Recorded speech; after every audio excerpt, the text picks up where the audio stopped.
वो व्हीलचेयर ज्यादा करीब उस दरवाजे के आती है, वो देखती है रिफ्लेक्शन में उसके मुंह से खून निकलना शुरू हो जाता है, उसका पेन वापस आ जाता है, वो दर्द से चिल्लाने लगती है।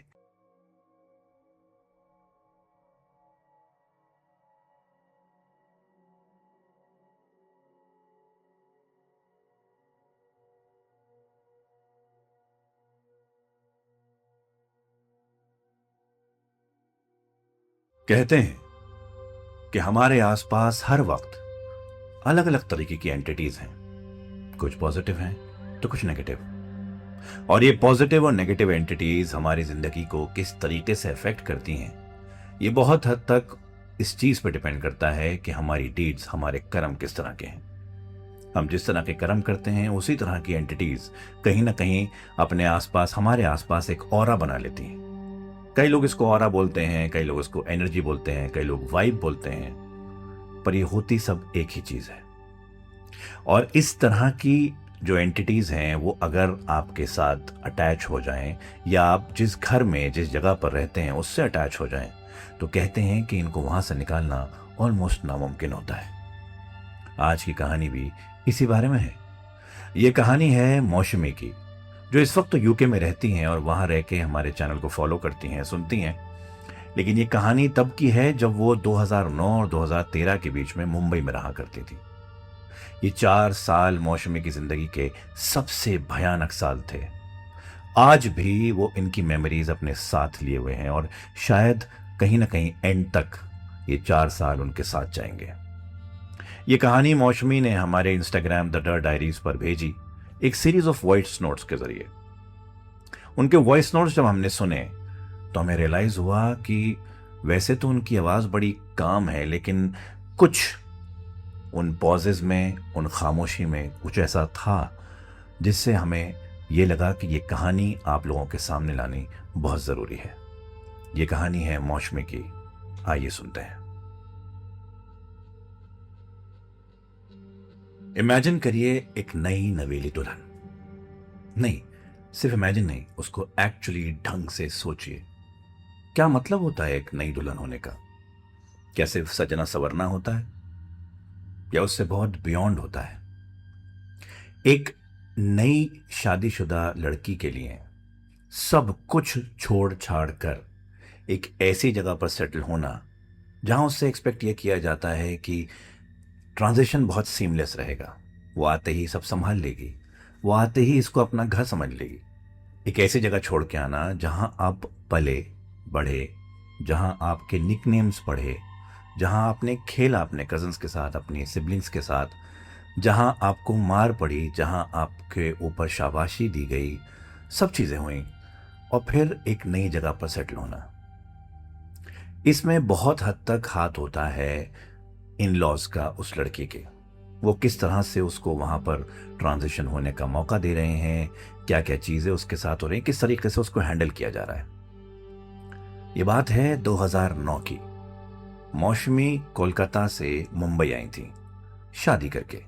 उनके हस्बैंड पलाश, जो मुंबई में अपनी फैमिली के साथ बहुत अरसे से रह रहे हैं, वो भी एक बंगाली ही थे। उनके रूट्स, बहुत एंसेस्ट्रल रूट्स उनके कलकत्ता के थे, लेकिन बहुत सालों से वो मुंबई सेटल थे। मौसमी ने अपनी शादी के पहले मुंबई की शक्ल तक नहीं देखी थी, और उनसे एक्सपेक्टेशन ये थी कि कलकत्ता की वो गलियां, वो चौबारे छोड़ के मुंबई की हसल बसल में जल्दी से सेटल हो जाए। और मौसमी ने सोच भी लिया था कि वो इसकी पूरी कोशिश करेंगी।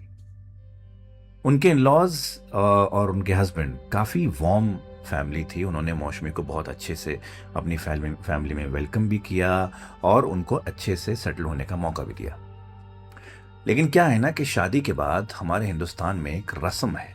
वो रस्म है रिलेटिव्स और नेबर्स और फ्रेंड्स के घर जा जाके खाना खाने की। होता यूं है कि हर कोई जो आपको जानता है, जो आपसे क्लोज है, वो दूल्हा दुल्हन को और इन लॉज को इनवाइट करता है, या तो लंच करते हैं या डिनर करते हैं। डिनर टेबल पर, डाइनिंग टेबल पर बातें होती हैं, लड़की से पूछा जाता है उसके बारे में, हर जगह एक नया इंटरव्यू लड़की का लिया जाता है, और वो पार्टी खत्म हो जाती है। पलाश और मौसमी के साथ भी यही हो रहा था। शादी के 1-2 हफ्ते तक हर कोई रिलेटिव उनको हर ऑल्टरनेट डे कहीं ना कहीं बुला रहे थे खाना खिलाने के लिए, और फिर वही इंटरव्यू और वही सब चीज़ें। फिर फाइनली बारी आती है मुखर्जीज की। मुखर्जीज जो हैं वो पलाश की फैमिली के बहुत पुराने दोस्त और बहुत करीबी दोस्त थे। शायद ये कहा जा सकता है कि मुंबई में अगर पलाश की फैमिली के सबसे ज़्यादा कोई करीब था उनके रिलेटिव्स के अलावा, तो ये मुखर्जीज थे। कहीं ना कहीं बचपन से पलाश को मिस्टर मिसेस मुखर्जी देखते आए थे। ऐसा भी होता था कि पलाश को वो मुखर्जीज के घर छोड़ के उसके पेरेंट्स कहीं चले जाया करते थे। उस लेवल की दोस्ती इन लोगों की थी। मिस्टर मिसेस मुखर्जी वैसे तो बहुत अच्छे दोस्त थे पलाश के, उनकी फैमिली के, लेकिन कहीं ना कहीं वो कुछ ऐसे भी थे कि उनकी अपनी जो लाइफ में चीज़ें थीं वो बहुत कम बाहर वालों को पता थी कि उनकी इंटरनली क्या चीज़ें, क्या प्रॉब्लम्स हैं। मौसमी और पलाश का जब इनवाइट मिस्टर मुखर्जी की तरफ से आया तो वो लोग वहाँ पहुँचे।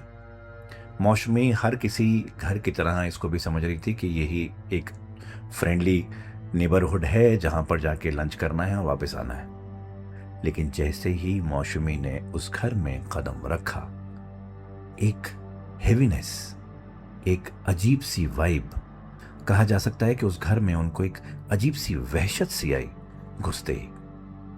घर की एयर थोड़ी हैवी थी, डेंस थी। घर में उन लोगों ने कर्टन्स डाल रखे थे। हालांकि मुंबई में यूजुअली दिसंबर के महीने में, जो कि ये महीना था, लोग अपने कर्टन्स खोल के रखते हैं क्योंकि एक दिसंबर ही ऐसा मंथ है जहां पर मुंबई में मौसम थोड़ा बेहतर होता है। जो ब्रीज चलती है वो थोड़ी कूल होती है, जो धूप निकलती है वो बुरी नहीं लगती है। तो कहीं ना कहीं कर्टन्स खोल के रखते हैं मुंबई के घर वाले।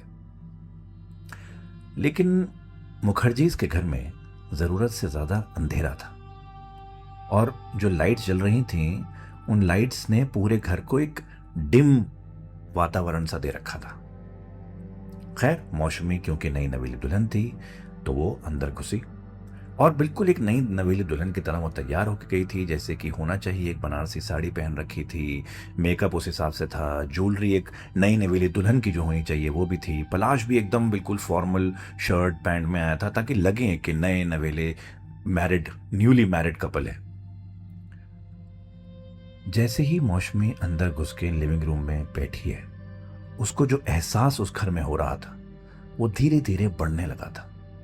अब यहां पर थोड़ा सा मैं आपको बता दूं, मौसमी कहती हैं कि वो यूजुअल से ज्यादा सेंसिटिव है। अब सेंसिटिव का क्या मतलब? सेंसिटिव का मतलब यहां पर यह है कि मौसमी कुछ ऐसी चीजें फील कर सकती हैं या उनको कुछ ऐसे इंट्यूशंस होते हैं जो शायद हम लोगों में से किसी को ना हो।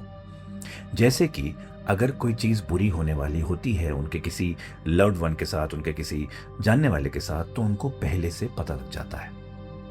या फिर उनको कभी कभी ऐसे ख्वाब आते हैं जो एक्चुअली में हकीकत बन जाते हैं। हर ख्वाब नहीं, ना ही कोई प्लान करके होता है, बस हो जाता है।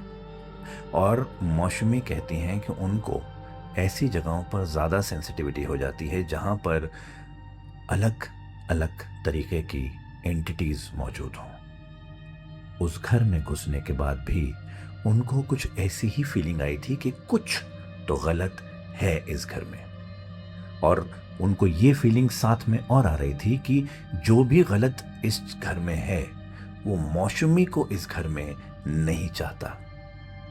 शायद उनको ये फीलिंग आ रही थी कि जल्दी से जल्दी यहां से निकलना चाहिए। तो पहली बार ऐसा हो रहा था कि किसी घर जाके वो इतनी बेचैन हो रही थी कि उनको यहां से बस जल्दी जाना था। लेकिन एक नई नवेली दुल्हन को इजाजत नहीं है ऐसे किसी नए घर में जाकर अपनी बात, अपना जहन का ये जो थॉट है ये खुल के सामने रखना। इसलिए उन्होंने कुछ नहीं कहा। मिस्टर एंड मिसेस मुखर्जी ने बहुत वार्म वेलकम भी किया उनका, उनसे बातें शुरू करी। मौसमी से कलकत्ता की बातें करी गई, उनके पेरेंट्स के बारे में बातें की गई, अपने बारे में उन्होंने कुछ लोग बताया, अपनी फ्रेंडशिप की हिस्ट्री बताई, और इसमें वक्त गुजरने लगा।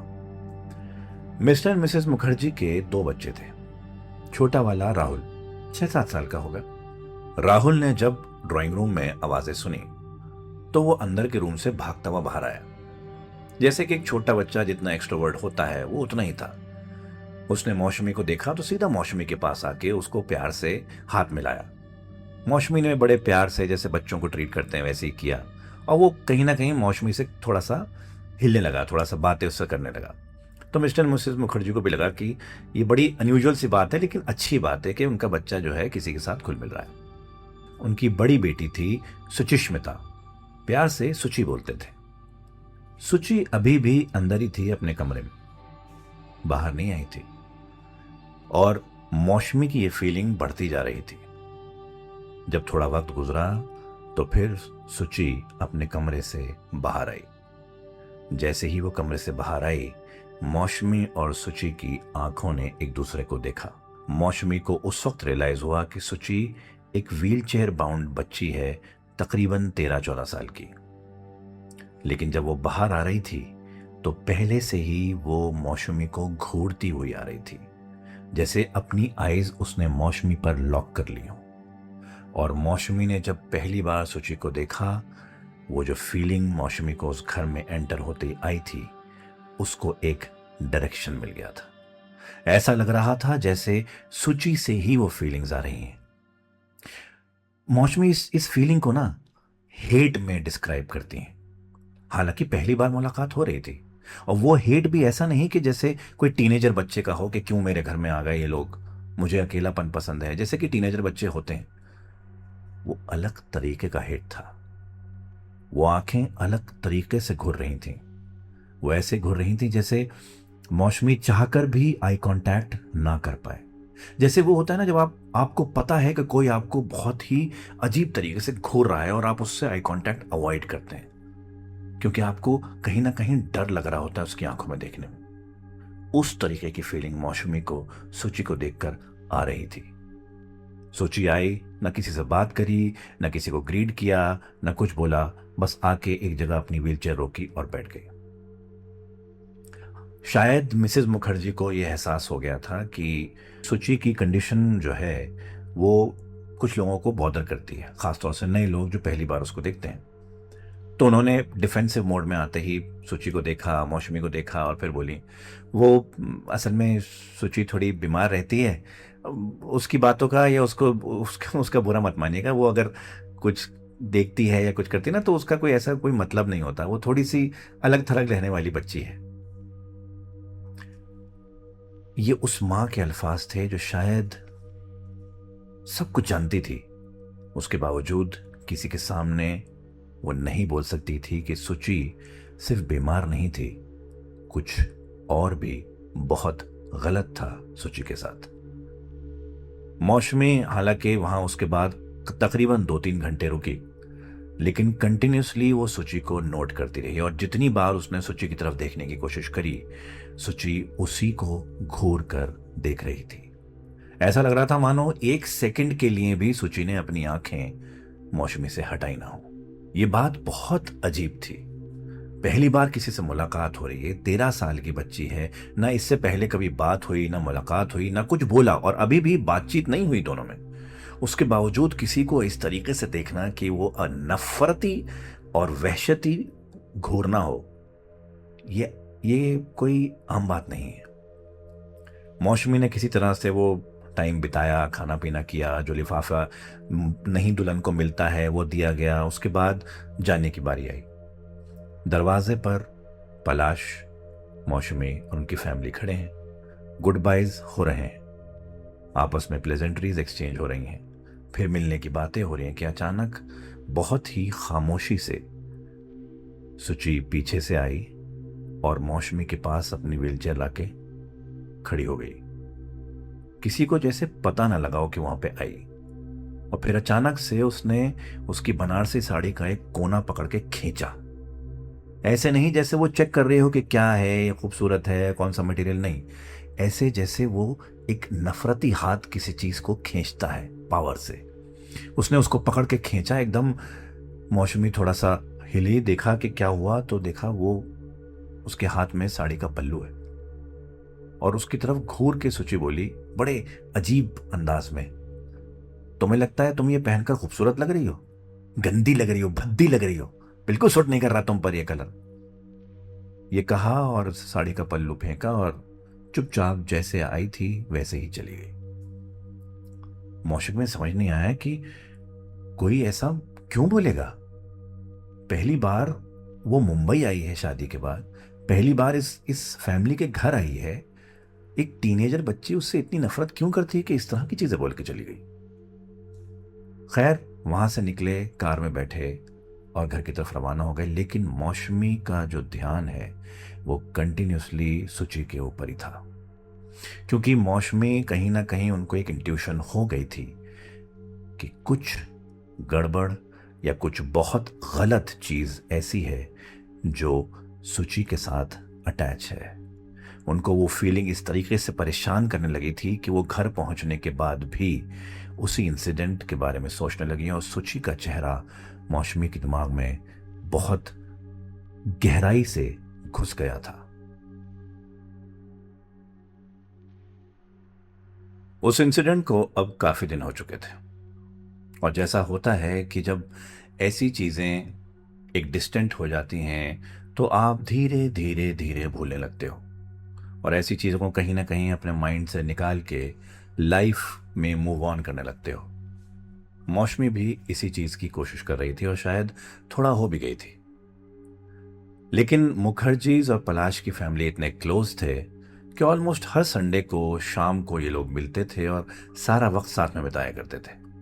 पलाश मुखर्जीज के बच्चों के लिए एक बड़े भाई की तरह हमेशा से रहा, क्योंकि उसने सुचि को, राहुल को अपने सामने बढ़ते देखा है। राहुल को तो उसने बल्कि अपने सामने पैदा होते देखा है।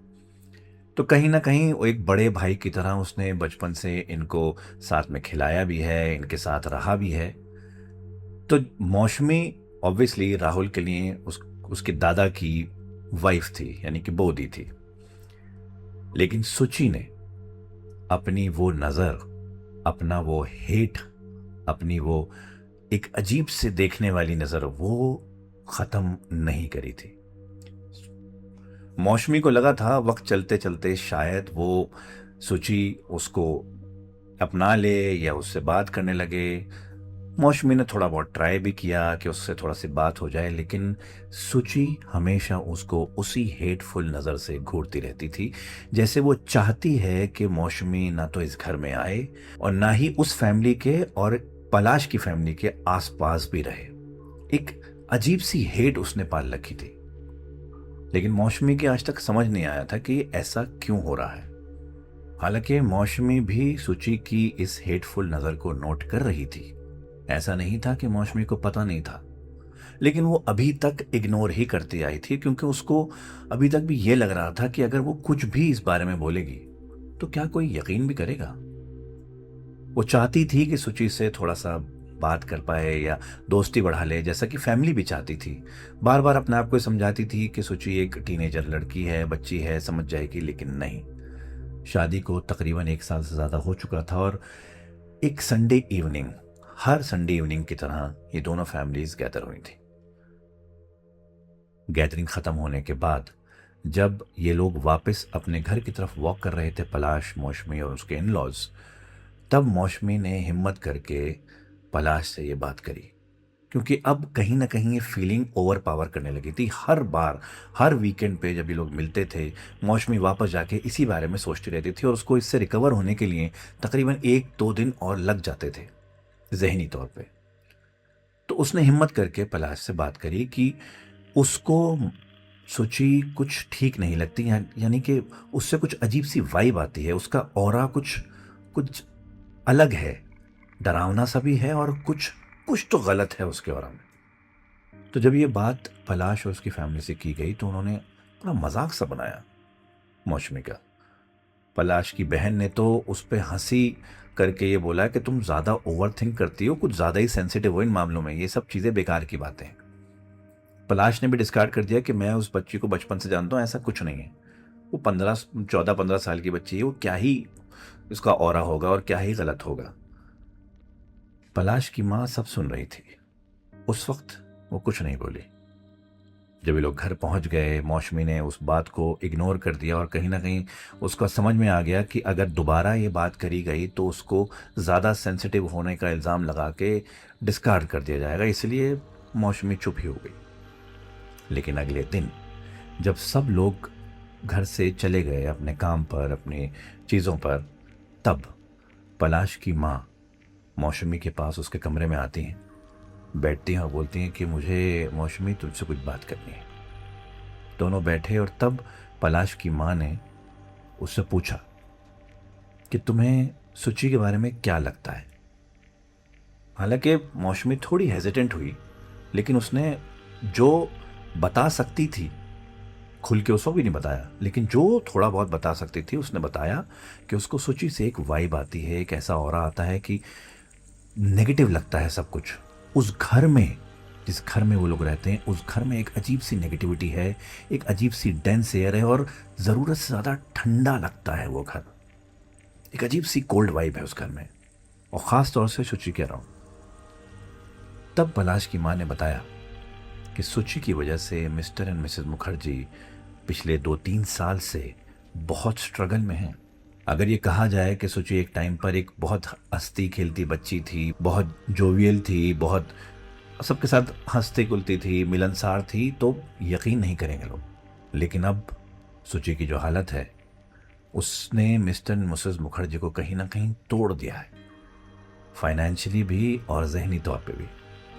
और ये कहते कहते जब उसकी पलाश की माँ ने ये बोला कि पिछले 2 साल में सुची की फिजिकल हालत तो और बिगड़ी ही है, लेकिन उसकी मेंटल हालत भी ज़्यादा बिगड़ी है।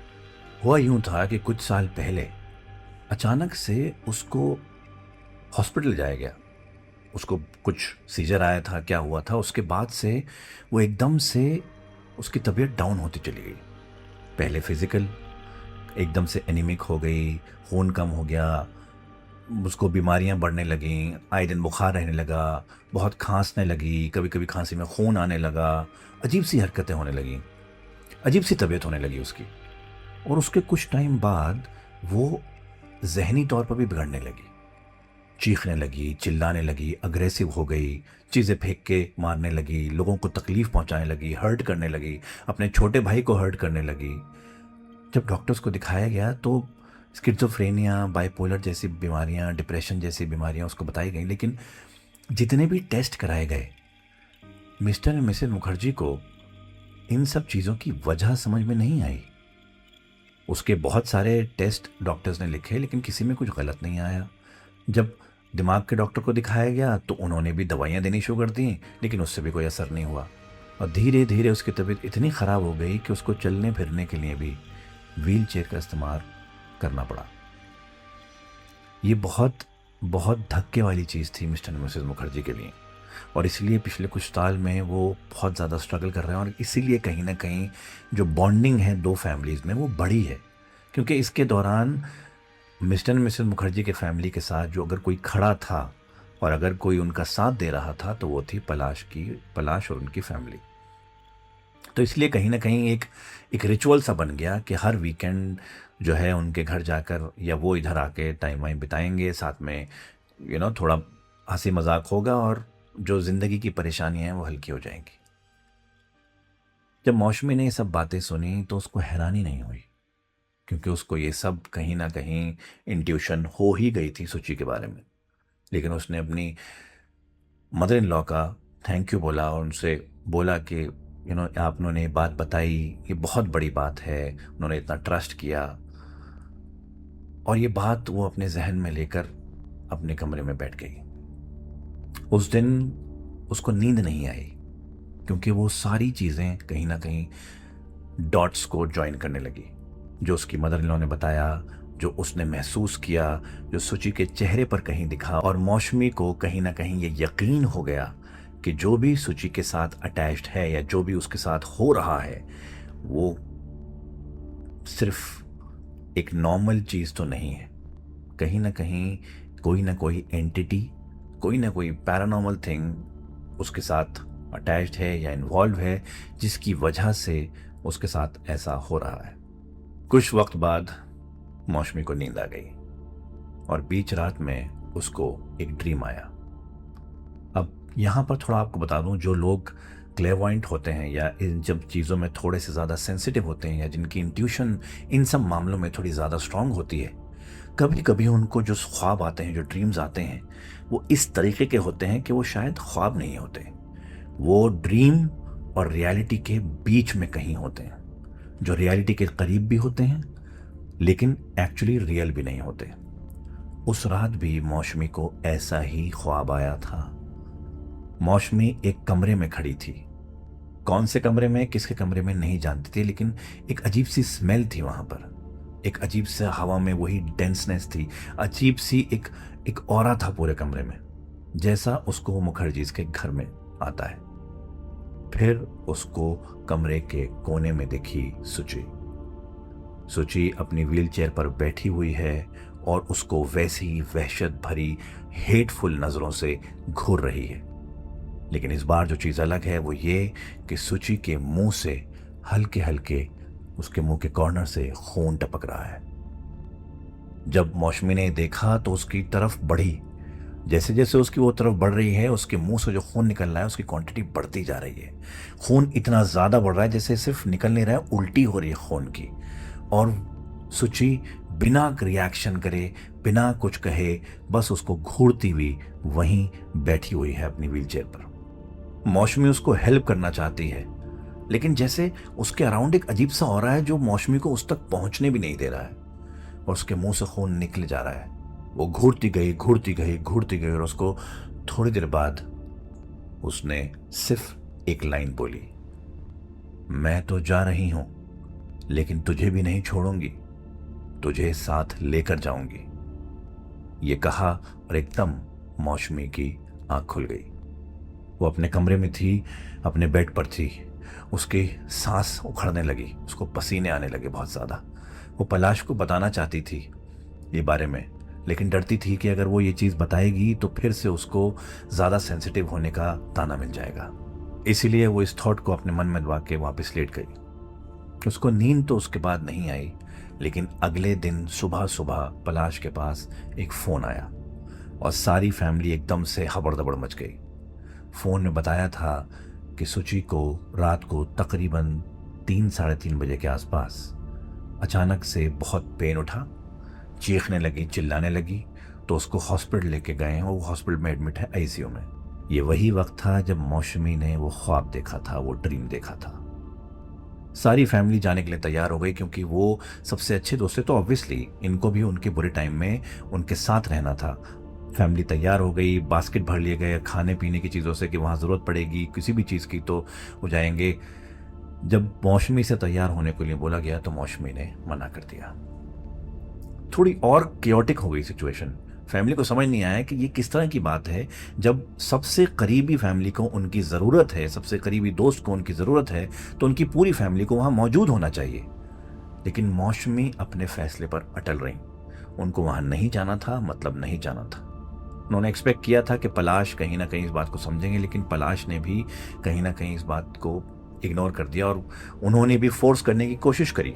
हालांकि बहुत अच्छे लोग थे, बहुत अच्छे से मौसमी को रखते थे, लेकिन यहाँ पर वो कहीं मौसमी की बात समझ नहीं पा रहे थे, या यूँ कहें कि मौसमी ये समझा भी नहीं पा रही थी कि उनके जहन में क्या चल रहा है और उनको फीलिंग कैसी आ रही है सुची को लेकर। इसीलिए वो उस वक्त जाने को मना कर गई और अपने कमरे में रही कि वो किसी सूरत नहीं जाएंगी। फैमिली ने उनके बिना जाने का फैसला किया क्योंकि मुखर्जी को ज़रूरत थी। मौसमी अपने कमरे में ही रही। उन्होंने बस बाहर से आवाज़ें सुनी, थोड़ी ऑब्वियसली बातें हुई, बड़बड़ हुई इस बारे में, लेकिन वो फैमिली आहिस्ता आहिस्ता निकल गई और मौसमी अपने घर में अकेली रह गई। मौसमी को इस वक्त घर में अकेले रहना बेहतर लगा एज़ कम्पेयर टू सुची के पास जाना, क्योंकि उन्होंने जो ख्वाब देखा था उसका मतलब अभी तक कहीं ना कहीं वो निकाल नहीं पाई थी। इसका मतलब क्या है? मौसमी अकेली थी घर पे। दिन गुजरा, शाम हुई, शाम से रात हो गई। पलाश और उनकी फैमिली नहीं आए। शायद वहाँ पर उन लोगों की ज़रूरत ज़्यादा थी, लेकिन मौसमी अकेली घर पर उन लोगों का इंतज़ार कर रही थी। मौसमी को पता था कि वो रात लंबी और डिफ़िकल्ट होने वाली है, लेकिन उस रात उनके साथ क्या गुजरने वाला है मौसमी ने कहीं सोचा भी नहीं था, क्योंकि मौसमी ऑब्वियसली पिछली रात नहीं सो पाई थी, तो कहीं ना कहीं उसको जल्दी नींद आ गई। लेकिन अचानक उसी टाइम 3 साढ़े 3 बजे के आसपास बहुत पेन से एकदम से मौसमी की आंख खुलती है। बहुत सिवियर पिंचिंग पेन, वैसा नहीं जैसा शायद इंडाइजेशन से होता है, ऐसा पेन जैसे किसी ने अंदर स्टैब किया हो, अंदर बॉडी के अंदर से बहुत सिवियर तरीके से कहीं ना कहीं एक ऐसा पेन उमड़ रहा था जो बर्दाश्त से बहुत बाहर हो रहा था मौसमी के। वो उठी, घर में कोई नहीं था। शी स्टार्टेड क्राइंग, वो रोने लगी। उनको नहीं समझ में आया कि इस तरह से क्या किया जाए। मोबाइल उठा के पलाश को फ़ोन करने की कोशिश कर, लेकिन दर्द इतना था कि मोबाइल भी हाथ से गिर गया। जब आप इतने सिवियर पेन में होते हो तो कहीं ना कहीं आपकी आंखें भी ब्लर होने लगती हैं। उन ब्लरी आइज से मौसमी ने अपने ही कमरे के कॉर्नर में सुची को देखा। सुची उनके डार्क कमरे के एक कॉर्नर में, जहां हल्की सी लाइट बाहर से आ रही थी, उसमें सुची अपने व्हील चेयर पर बैठी नजर आई। कुछ बोल नहीं रही थी, कुछ कह नहीं रही थी, बस वहां मौजूद थी। उसके मुंह से वैसा ही खून निकल रहा था। मौसमी अपनी आंखों को साफ करना चाहती थी, लेकिन अचानक दर्द इतना ज्यादा बढ़ गया कि वहीं बेड साइड पर उन्होंने उल्टी कर दी। इतना सिवियर पेन था कि बहुत देर तक वो उल्टी उनको आती रही दर्द के मारे। जब फाइनली उल्टी रुकी, उनका दर्द थोड़ा सा थमा, पेट पकड़ के जब उन्होंने वापस उस कॉर्नर में देखा तो सुची वहां पर नहीं थी। ये सोच रही थी कि अचानक फोन पर पलाश का नाम आया। पलाश का फोन आ रहा था। उन्होंने फटाफट फोन उठाया और ज़ारो कतार रोने लगी। पलाश एकदम से थोड़ा सा परेशान हुआ, पूछा क्या हुआ। मौसमी ने सारा किस्सा बताया कि उनके किस तरह से दर्द हो रहा है, किस तरीके से सिवियर पेन हो रहा है कि उनसे बर्दाश्त तक नहीं हो रहा है, और ऐसा पेन आज तक मौसमी के पहले कभी नहीं हुआ था। पलाश ने फौरन बोला कि वो आ रहे हैं उनको रिसीव करने, लेकिन जिस वजह से पलाश ने फोन किया था वो वजह ये थी कि कुछ घंटों पहले, तकरीबन शाम के वक्त, सुची कोमा में चली गई थी और अभी तकरीबन 10-15 मिनट पहले सुची को कार्डियक अरेस्ट आया और उसकी मौत हो गई। ठीक उसी वक्त जब मौसमी ने सुची को अपने रूम में देखा था, ठीक उसी वक्त जब मौसमी को दर्द उठा था सिवियर तरीके का, ठीक उसी वक्त जब दर्द के मारे उन्होंने उल्टी करी थी, उसी वक्त सुची को कार्डियक अरेस्ट आया और वो इस दुनिया से चली गई। क्या ये कोइंसिडेंस था या फिर कोई ऐसी चीज अनरेवल होने वाली थी जिसका मौसमी को या उनके फैमिली को, किसी को अंदाजा भी नहीं था। सुची की डेथ के बाद के जो दिन थे वो पूरी फैमिली के लिए, यानी दोनों फैमिलीज के लिए बहुत डल, बहुत डार्क, बहुत परेशानी वाली थे। किसी को यकीन नहीं आ रहा था कि इतनी यंग बच्ची ऐसे चली गई। लेकिन जो लोगों को नहीं दिख रहा था वो थी दूसरी तरफ मौसमी की बीमारी। जो पूरा टाइम था जिसमें दोनों फैमिली सुची के क्रियाक्रम के बाद जो चीज़ें होती हैं उसमें लगे रहे, 13 दिन कहीं ना कहीं हर चीज़ में बिजी थे, उस बीच मौसमी की हालत बद से बदतर होती जा रही थी। मौसमी का पेन अचानक से आता था और इस तरीके का पेन होता था जैसे अंदर से इंटरनली कोई स्टैब कर रहा हो, चाकू मार रहा हो। इतना सिवियर पेन होता था, वो बर्दाश्त के बाहर हो रहा था। हर बार वो पेन आता था पहले से ज्यादा। मौसमी खाना खाने बैठती थी तो पेन वापस आ जाता था, सोने जाती थी तो पेन हो जाता था। उसके समझ नहीं आ रहा था वो करे क्या। खाना खाना उसने छोड़ दिया था, नींद आनी बंद हो गई थी, वो दुबली होती जा रही थी, बेल होती जा रही थी। इसका कोई इलाज समझ में नहीं आ रहा था। फिर जब उसके हस्बैंड ने, घर वालों ने नोट किया कि वो इस तरीके की हालत में है, पहले तो ये लगा कि शायद सुची के जाने का गम है, एक डिप्रेशन भी हो सकता है। किसी की इतनी यंग बच्ची की मौत देखना किसी के लिए आसान नहीं होता। डॉक्टर को भी दिखाया गया, डॉक्टर ने अल्ट्रासाउंड बोला तो अल्ट्रासाउंड में गॉल ब्लैडर में स्टोन्स भी आए थे, लेकिन डॉक्टर ने बोला था कि अभी स्टोन का साइज ऐसा नहीं है या पोजीशन ऐसी नहीं है कि इमीडिएट ऑपरेशन की जरूरत पड़े।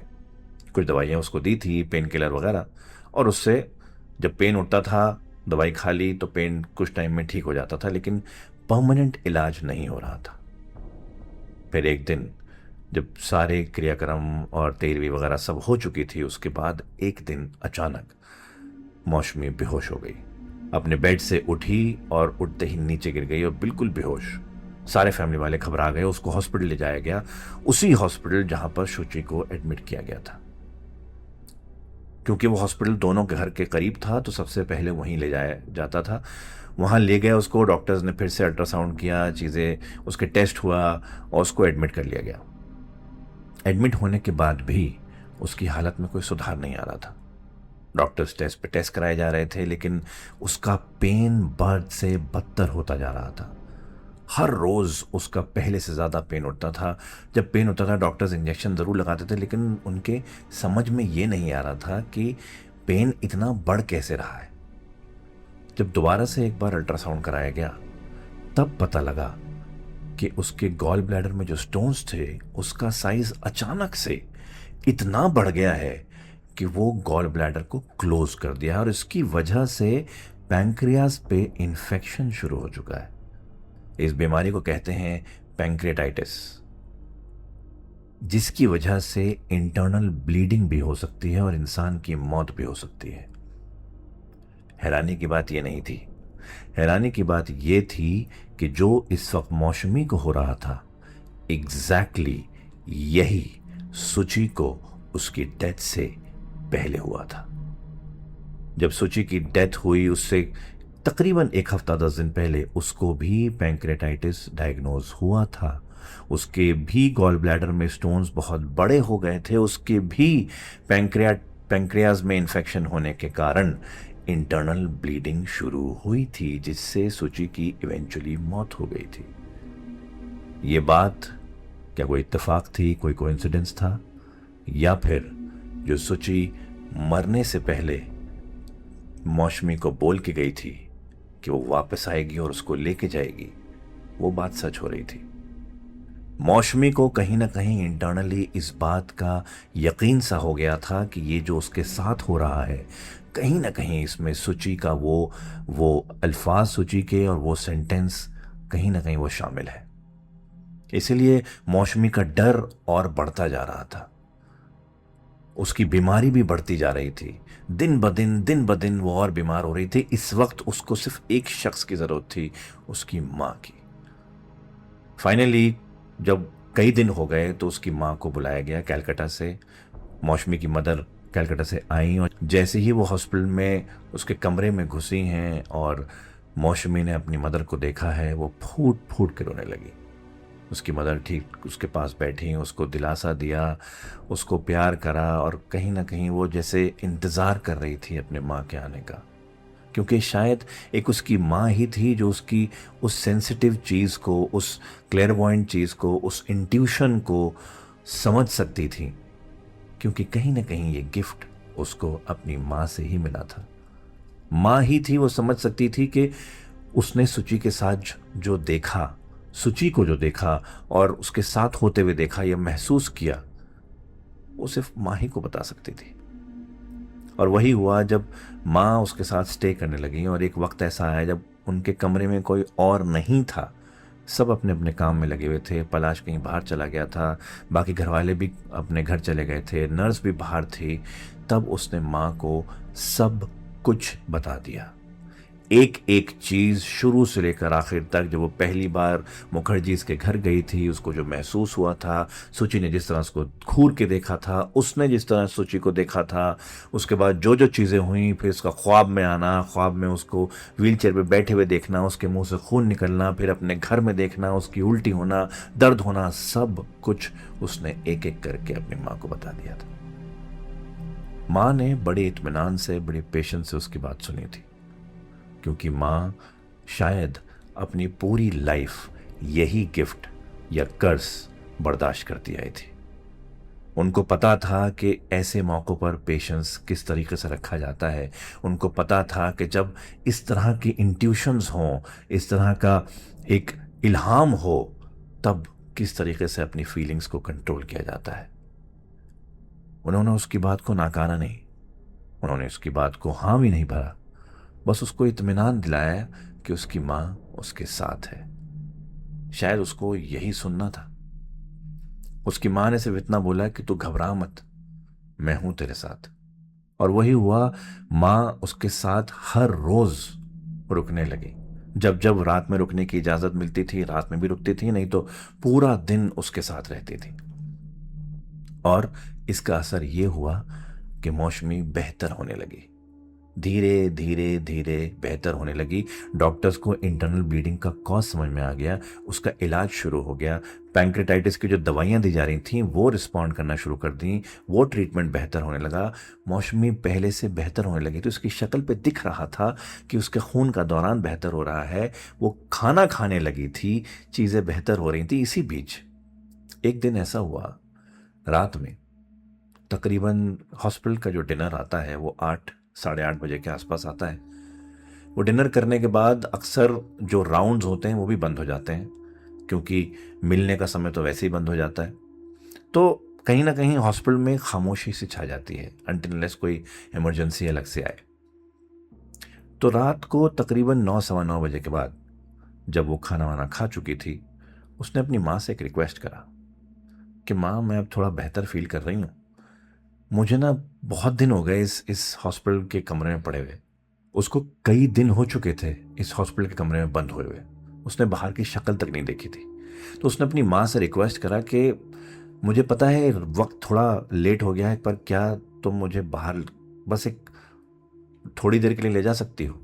मैं बस ऐसे जाएंगे, एक राउंड लेंगे और वापस आ जाएंगे हॉस्पिटल में ही। माँ ने पहले तो मना किया, लेकिन फिर अपनी बेटी की शक्ल देखकर वो मान गई। जब उसका सहारा देकर उठाने की कोशिश करी तो उसके दर्द बहुत हुआ, तो उसको लिटा दिया। वो थोड़ी मायूसी हो गई, लेकिन माँ उसका मायूस चेहरा नहीं देख सकती थी। वो बाहर गई और एक व्हील चेयर मांग के लेके आई नर्स से। वो व्हील चेयर देख के बड़ी खुश हो गई कि अब इस पर बैठ के जाएंगे। मौसमी को सहारा देकर व्हील चेयर पर बिठाया और उसकी माँ ने पीछे से व्हील चेयर पकड़ी और उसको ले जाने लगी। अब हॉस्पिटल में होता क्या है कि जिस एरिया में जो पेशेंट्स थोड़े सेंसिटिव होते हैं या आईसीयू वाला एरिया होता है या ऐसे पेशेंट्स होते हैं जिनकी केयर ज़्यादा है, वहाँ तकरीबन 9 साढ़े 9 बजे के आसपास लाइटें बंद कर दी जाती हैं बाहर की कॉरिडोर की। और जितने भी वहाँ पर दरवाजे होते हैं केबिन्स के या डिपार्टमेंट्स के, वो होते हैं शीशे के। तो जब आप उसके सामने से गुजरते हैं तो एक रिफ्लेक्शन सा आता है, क्योंकि कॉरिडोर में हल्की सी लाइट कहीं से आ रही होती है, वो उस पर शीशे पे पड़ती है। आप उसके सामने से गुजरते हैं तो आपका रिफ्लेक्शन नजर आता है, शीशे की तरह नहीं, मिरर की तरह नहीं, लेकिन हल्का सा रिफ्लेक्शन नजर आता है। मौसमी व्हीलचेयर पे बैठी है, उसकी माँ व्हीलचेयर ले जा रही है और कॉरिडोर में जितने शीशे के डोर्स हैं उसमें मौसमी को अपना रिफ्लेक्शन नजर आ रहा है। धीरे धीरे धीरे आगे बढ़ रहे हैं। सामने एक डोर है शीशे का, जिसको पार करके एक आयल आता है। उसको फिर से खोलेंगे तो मेन गेट आता है, जिससे बाहर गार्डन है जहां अक्सर पेशेंट्स को ले जाया जाता है। जब वो जैसे जैसे व्हीलचेयर आगे बढ़ रही है, उसका रिफ्लेक्शन उसको सामने वाले शीशे के डोर पे हल्का हल्का नजर आना शुरू हो रहा है। लेकिन जैसे जैसे वो उसके पास जा रही है, मौसमी को रियलाइज हो रहा है कि उसके रिफ्लेक्शन में कुछ गड़बड़ है।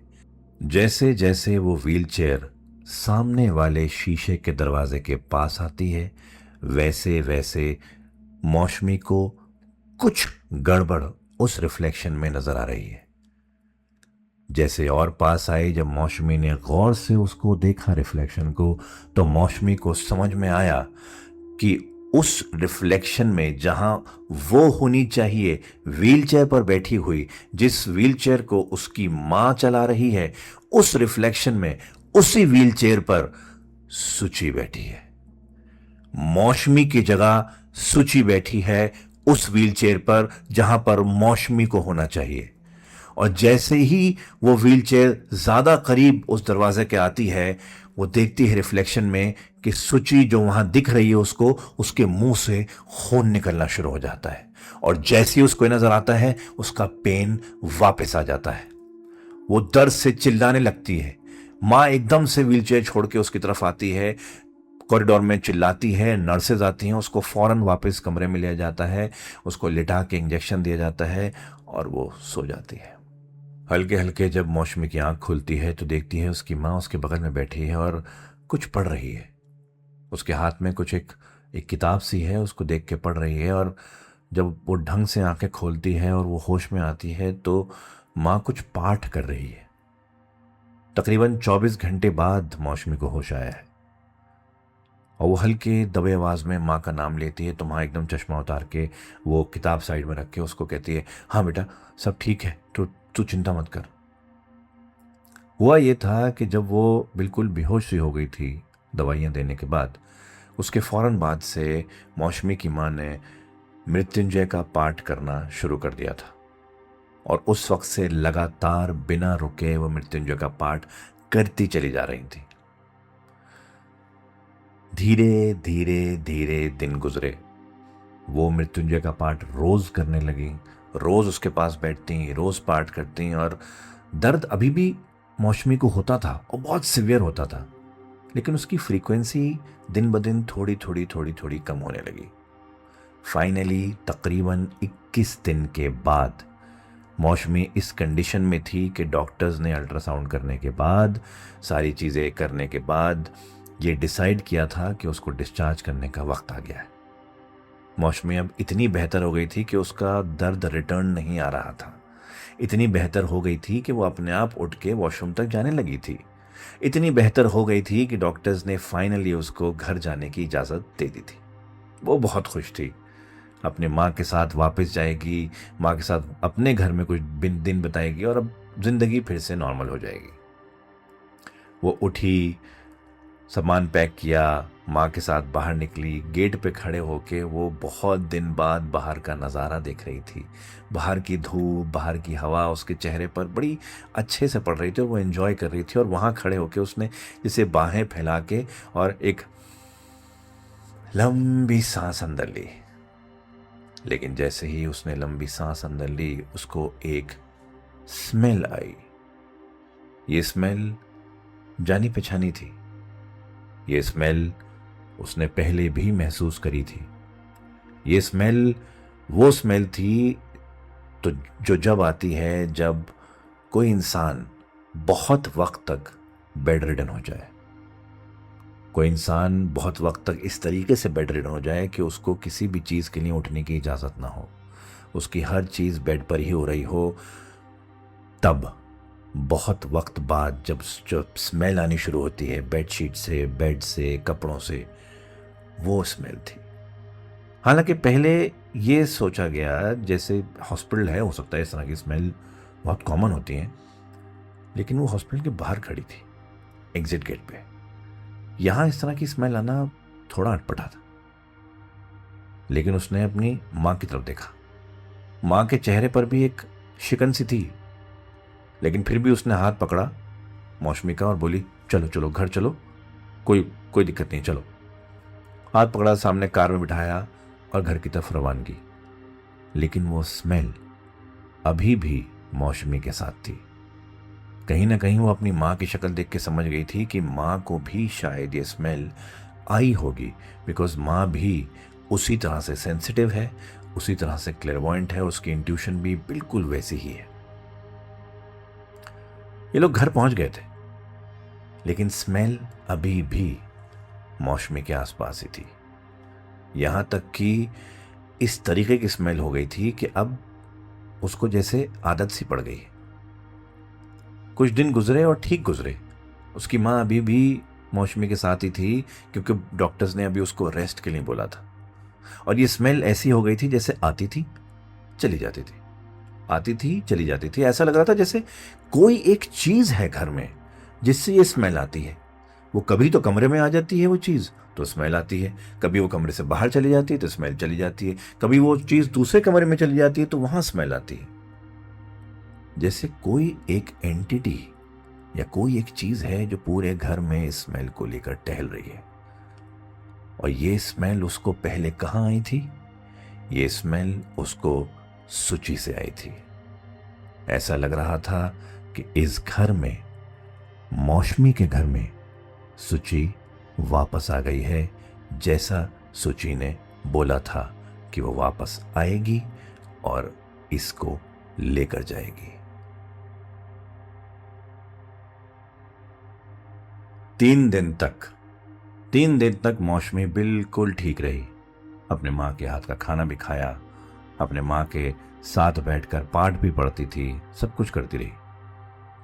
लेकिन चौथे दिन फिर से वो पेन वापस आ गया, और इस बार पहले से ज्यादा सिवियर।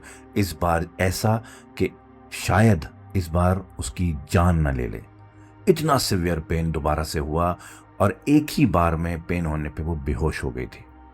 एम्बुलेंस को बुलाया गया, एम्बुलेंस में उसको डाला गया। हल्की सी होश में थी, हल्की बेहोश थी। माँ ने उसका कंटिन्यूसली हाथ पकड़ रखा था। एम्बुलेंस में उसकी माँ उसके साथ थी। ऑब्वियसली वो भी रो रही थी। एम्बुलेंस जब हॉस्पिटल की तरफ जा रही थी, उसने माँ का हाथ पकड़ के माँ के कान में बोला, माँ वो वापस आ गई। उसने बोला था वो मुझे लेने वापस आएगी, वो वापस आ गई। मौशमी को ऐसा लग रहा था जैसे सुची उसको लेने ही आई है, और ये सब जो हो रहा है ये उसी के कारण हो रहा है। और उसने सिर्फ माँ को बता सकती थी। उसने माँ को एम्बुलेंस में बता दिया। माँ ने कुछ नहीं बोला ज्यादा। माँ बस रोई और उसका हाथ कस के पकड़ लिया और बोला, सब ठीक हो जाएगा बेटी, तू चिंता मत कर। हॉस्पिटल पहुंचे और उसको एडमिट कर लिया गया। आईसीयू में मौशमी को अब 2-3 दिन हो चुके थे, लेकिन अभी भी हालत ज्यादा सुधार नहीं आया था। इनफैक्ट हालत और बिगड़ रही थी, इतनी कि अब उसका जहन, उसकी बॉडी सब एक तरह से आहिस्ता आहिस्ता फेड हो रहे थे। सारे परेशान थे। उसकी मदर इन लॉ परेशान थी, उसकी माँ परेशान थी, पलाश परेशान था, सब परेशान थे। कोलकाता में मौशमी के फादर और भाई परेशान थे। फिर एक दिन मौशमी की मदर इन लॉ ने अपने भाई को, जो कि कलकत्ता में रहते थे, फोन किया और उनको सारी सिचुएशन समझाई। उनको बताया कि किस तरीके से मौशमी के साथ ये सब चीज़ें हो रही, क्योंकि शायद कहीं ना कहीं उसकी मदर इन लॉ समझ गई थी कि अब ये सिचुएशन मेडिकल साइंस से आगे हो चुकी है। ये अब सिर्फ दवाइयाँ या डॉक्टर से ठीक नहीं होगा।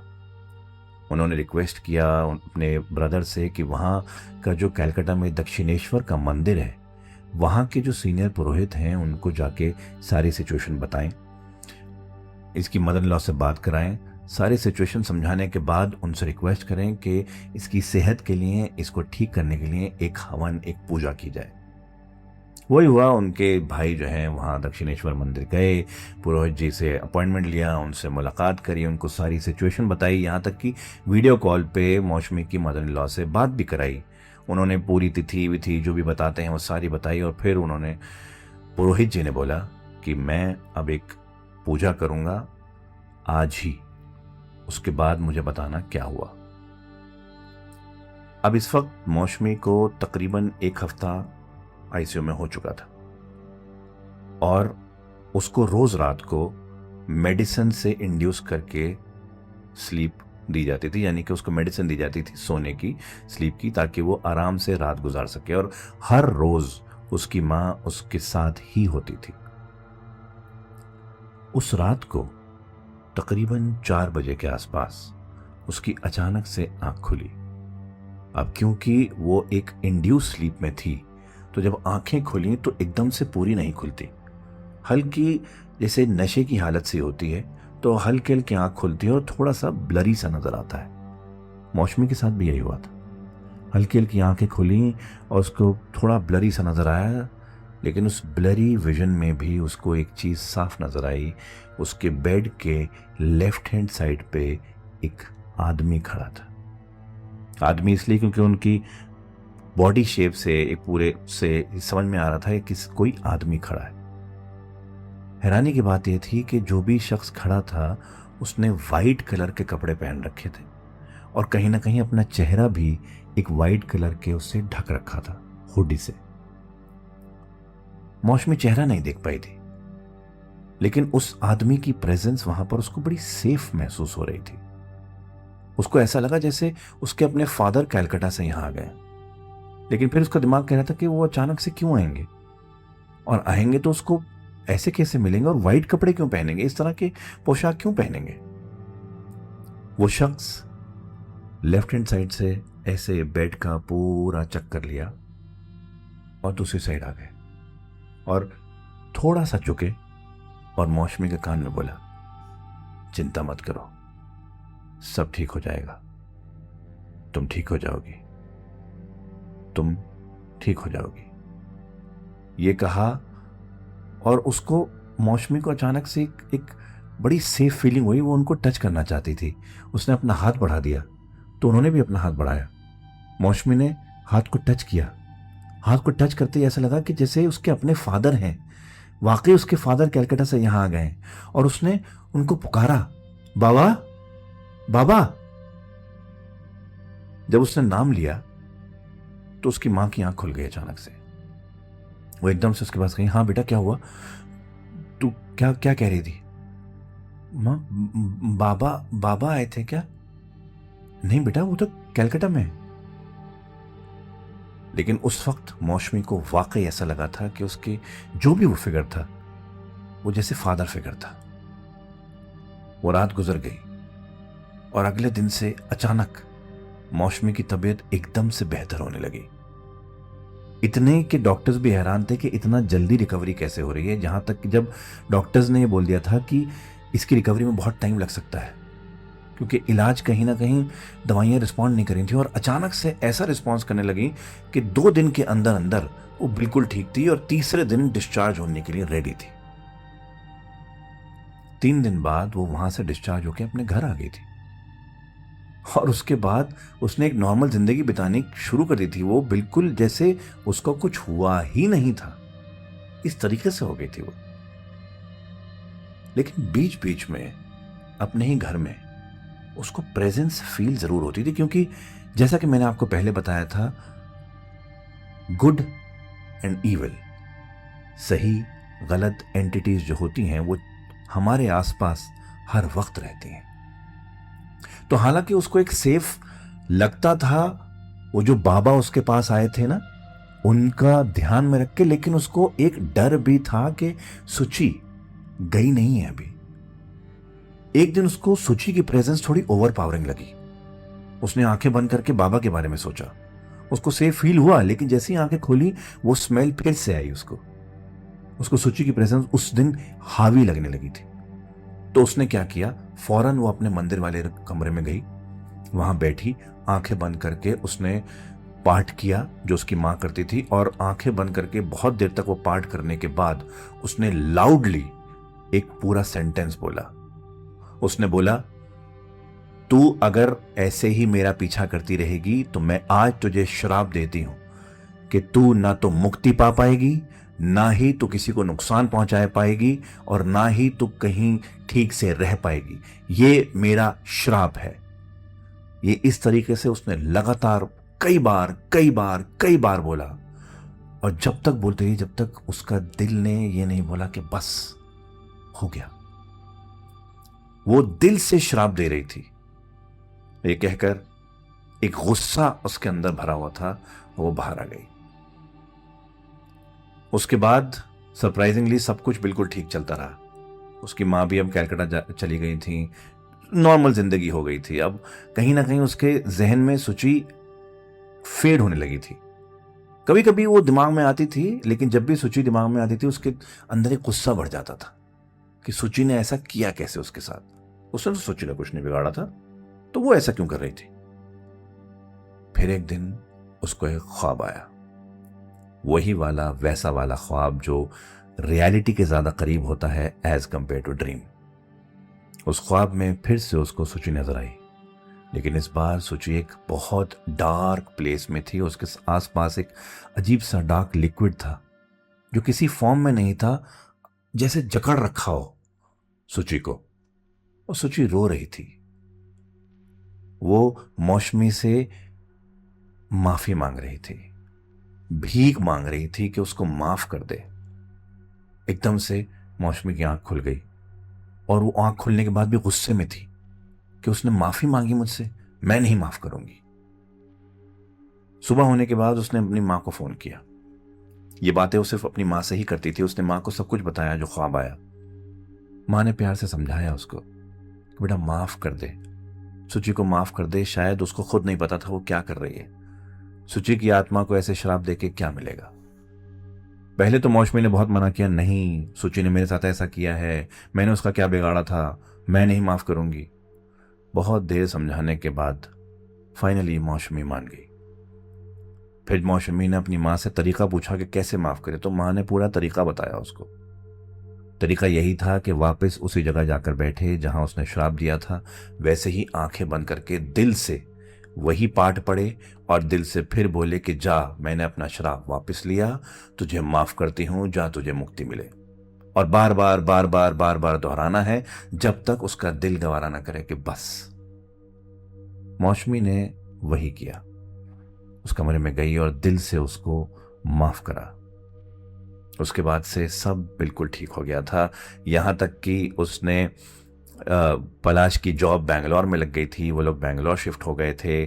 उसके बाद मौसमी कंसीव भी कर गई, उनके एक बेबी बॉय हुआ। दोनों के बेबी बॉय की बर्थडे, जब पहली बर्थडे थी, 1 साल का हो गया था, तब वो मामा जी यानी कि उसकी मदर इन लॉ के वो भाई जिनको कैलकाटा में बोला गया था पुरोहित जी से पूजा कराने के लिए, वो बर्थडे पर आए थे।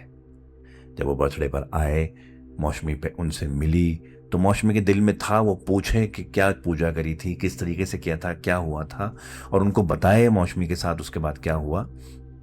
जब सारी सेलिब्रेशंस हो गई, वो अलग बैठे हुए थे, मौसमी उनके पास जाके बैठी और उनसे पूछा कि पुरोहित जी ने ऐसा क्या किया था। तो उन्होंने बताया कि सुची के ऊपर किसी बहुत डार्क एंटिटी का कब्जा था। वो एंटिटी इस तरीके की थी कि वो सुची को छोड़ना नहीं चाहती थी और किसी भी सूरत सुची से अलग नहीं होना चाहती थी, और ये भी नहीं चाहती थी कि किसी को पता लगे कि सुची के ऊपर उस चीज का असर है, क्योंकि उसके पेरेंट्स तो सिर्फ एक मेडिकल साइंस वाली बीमारी समझ के उसका इलाज करा रहे थे। लेकिन जब मौसमी ने उस घर में कदम रखा और जिस तरीके के मौसमी की इंट्यूशंस हैं, वो क्लियरवॉयंट है, वो समझ जाती है, उस एंटिटी ने भी ये समझ लिया कि मौसमी ये चीज समझ गई है। इसीलिए मौसमी की प्रेजेंस उसको थ्रेटन करने लगी और इसीलिए उस एंटिटी ने अपने आप को मौसमी पर लैच करने की कोशिश करी थी। वो तो मौसमी की विल पावर अच्छी थी और उसका एक कहीं ना कहीं किस्मत थी कि वो बच गई, लेकिन सुची नहीं बच पाई। इसीलिए जब पुरोहित जी ने पूरी चीजें समझी और पुरोहित जी ने ये समझा कि कोई डार्क एंटिटी है, उन्होंने बहुत लंबी पूजा करी थी, यज्ञ किया था। और हैरानी की बात यह थी कि जिस रात मौसमी को अपने हॉस्पिटल में, अपने कमरे में वो सफ़ेद पोशाक में बाबा नजर आए थे, उसी रात पुरोहित जी ने वो पूजा करी थी और डिवाइन इंटरवेंशन की पूजा करके ये दुआ मांगी थी, ये प्रार्थना करी थी कि इसको सुरक्षित करें। कहीं ना कहीं शायद एक ऐसी एंटिटी, एक गुड एंटिटी वहाँ पर आई थी जिन्होंने मौसमी की प्रोटेक्शन करी, उसको सेफ फील कराया, और आज मौसमी अपने फैमिली के साथ यूके सेटल्ड हैं। कहीं ना कहीं आज भी वो इस चीज़ में बिलीव करती हैं, आज भी वो पाठ करती हैं और आज भी वो उन एंटिटी को बाबा के नाम से ही बुलाती हैं। जब भी वो इस बारे में सोचती हैं, उनको बाबा ही याद आते हैं और बाबा ही उनको कहती हैं। ये थी मौसमी की कहानी, उन्हीं की जुबानी, जो हमें रिसीव हुई थी हमारे इंस्टाग्राम द डायरीज पर, जो कि फिर स्टोरी टेलिंग पर्सपेक्टिव से थोड़ा सा रीराइट किया है अनुश्री बासु ने। और हम आपसे रिक्वेस्ट करते हैं कि अगर आपके पास भी ऐसी ही कहानियां हैं तो हमें इंस्टाग्राम पर वॉइस नोट भेजें। लिखकर जब आप भेजते हैं तो कई बार हमें उसकी फीलिंग समझने में मुश्किल हो जाता है, किस तरह से आपको फील हुआ होगा, लेकिन जब आप वॉइस में भेजेंगे तो हमें उसके पीछे की फीलिंग भी समझ में आती है। और एक बात मैं आपसे और कहूंगा, आज की कहानी भले ही एक बहुत कन्वेंशनल हॉरर स्टोरी ना रही हो, लेकिन ये कहानी उस हॉरर के बारे में है जिसने किसी एक शख्स ने अपनी जिंदगी में महसूस किया है। तो इसकी इज्जत करते हुए, इसकी रिस्पेक्ट करते हुए, हम ये चाहते हैं कि आप भी मौसमी की इस कहानी को आगे पहुंचाएं, इसको लाइक करें, सब्सक्राइब करें हमारे चैनल को ऐसी कहानियों के लिए, और सुनते रहिए द डायरीज मेरे यानी अहमद फराज के साथ।